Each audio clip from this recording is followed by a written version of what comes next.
In 2011, the SmackDown vs. Raw series came to an Predator Technology Systems. WWE aimed to make matches more dynamic, more unpredictable, and much closer to what you would see on TV. Add in the new Road to WrestleMania storylines, the universe mode improvements, and a roster packed with stars from a changing era. And on paper, this looks like a fresh start for the series that it desperately needed. But over a decade later, how well did that reinvention actually work? Did WWE actually live up to its promise, or was it just another step in a long line of hit and miss releases? Today we're going back to WWE to see how it plays, how it holds up, and whether this new beginning really delivered.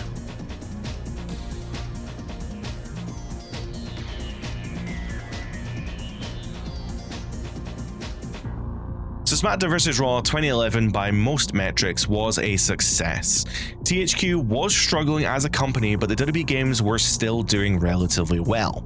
I guess sports games like this series are fairly low risk but high income properties, so they're actually quite lucrative in the gaming space. While the mainline series has always been called SmackDown vs. Raw, the actual brand split was kind of done at this point in WWE.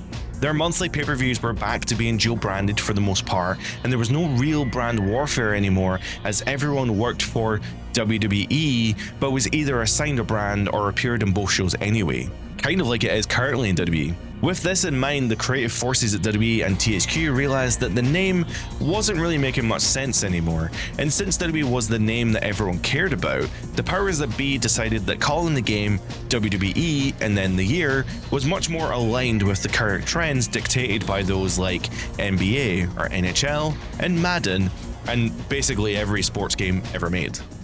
Now, gameplay is mostly the same from previous year, but one of the best improvements this year is absolutely the presentation. Now, normally this segment would be me explaining how to play the game with some accompanying footage. However, I think it's actually just better for me to gush over how good this game looks for a second. One of the biggest aims for this game was to ensure that the gameplay looks extremely similar to real-life WWE at that time, and they absolutely nailed it.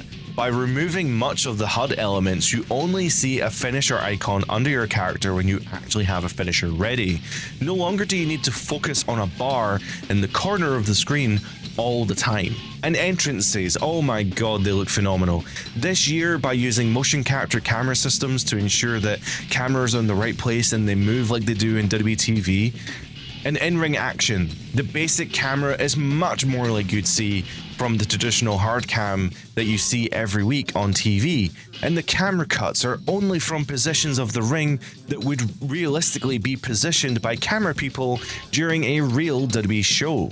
And I guess this simplification does actually extend the gameplay just a little bit. No longer are controls bound to the two thumbsticks. Using Xbox controls, instead we go back to the A button being the primary grapple button, X for strikes, and well, B for most other actions.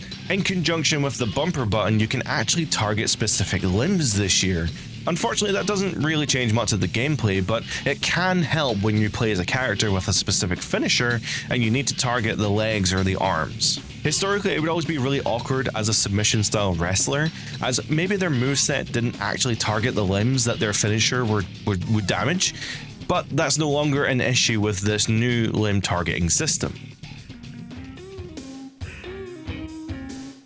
Now, WWE sees the return of many game modes from previous games, but we do make some marginal improvements. Universe mode returns after its debut from 2011, and it looks to break down some of the restrictive barriers from last year. You can do title matches on any show instead of having to wait for pay-per-views to roll around. At the end of the calendar too, there will be a draft to shake up the rosters year on year screens. Now, talk about real TV presentation. There is quite a lot more to talk about here, such as being able to replace shows on the calendar with whatever brand you wish, and so much more. Road to WrestleMania also sees massive overhaul this year, and it's unexpectedly perhaps the best version of the mode. In previous years, you would have a selection of 5 or so short stories to experience that didn't really link into each other, but they were really fun stories to experience regardless. In WWE, however, you play through 3 distinct stories that span over several years. This year is not about the chase to WrestleMania. It's a story about saving the WWE from itself and its history, and honestly, it's kind of fantastic. The story will take you through multiple WrestleManias, multiple SummerSlams, and even a Starrcade. It most definitely bucked tradition, and it's a very fitting send-off for the mode, as unfortunately, it did not return the following year. Now, Creation Suite also returns with so many great features. Creating a superstar is as good as it's ever been, with so many options for clothing and body morphing. But one of the best modes to be added is Create an Arena. Calling it an arena is maybe a bit of a lie though. You can only really customize the ring and the surrounding areas, but it's an interesting look into the start of what would end up being one of my favorite modes in the current games.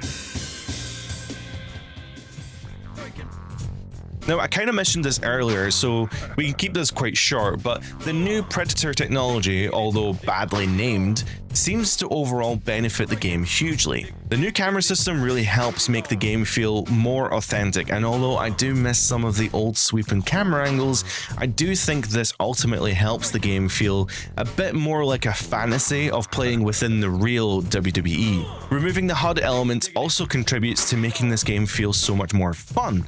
I'm no longer focusing on micromanaging bars of stamina or health, and now I'm actually just focused on playing the game and having fun. Entrances, although feature absolutely no interaction at all, are just a blast to experience because of the choices of camera angles, the pyrotechnics, the sound, and the lighting all combine to make an extremely authentic WWE experience. Although previous WWE games have dabbled in having some DLC packs here and there, I would argue that WWE 12 is the first game to fully embrace DLC culture. 2012 would feature pre-order DLC packs with The Rock, and then so many packs that featured legends like Batista, Shawn Michaels, and wait, JR and Cole? Now, as crazy as that sounds, there were also other items like the Fan Access Pack that would actually give you some bonus features and discounts on future DLC packs as they were released. I guess this would kind of act as an early version of a season pass, but it only really gave you discounts on future packs. I kind of don't want to harp on about this in case 2K hears this and thinks of this being another way to monetize us. IGN would give the game a 9 out of 10, stating that the gameplay improvements across the board are hugely beneficial to the game, and even though the improvements to other modes make them a little deeper, are ultimately just superficial. It's the gameplay that holds the game up here, and on the complete flip, however, GameSpot would actually rate the game a 6 out of 10. Slating much of the mandatory objectives within the story mode and outright stating that the reversal system is broken. Now, I've personally never had any issues with the controls in WWE 12, but the mandatory objectives in the story mode were actually quite annoying in some ways. Looking through the Metacritic reviews, it's actually quite interesting how split the fanbase seems to be on this game. Obviously, the name change was a point of contention for many people, but ultimately this feels like a WWE game to me, and might I say, it's a damn good one. Gameplay is improved across the board, and the new control system feels a lot more rigid instead of accidentally moving the thumbsticks in the wrong direction. The presentation improvements, although actually removing player information from the player, ultimately actually immerses the player more in the match-to-match gameplay. And finally, the game mode features small but substantial updates, with Universe mode in particular being a ton of fun with really cool unlockables. And even though Road to WrestleMania would take a complete U-turn on its established formula, I really enjoyed my time with the story, and it's kind of a must-play story in many respects. And with that being said, I hope you enjoyed this video. Let me know your memories of WWE 12 in the comments down below, and subscribe for more wrestling game reviews and gameplay. Thank you very much for watching. I hope you have a great day, and bye for now.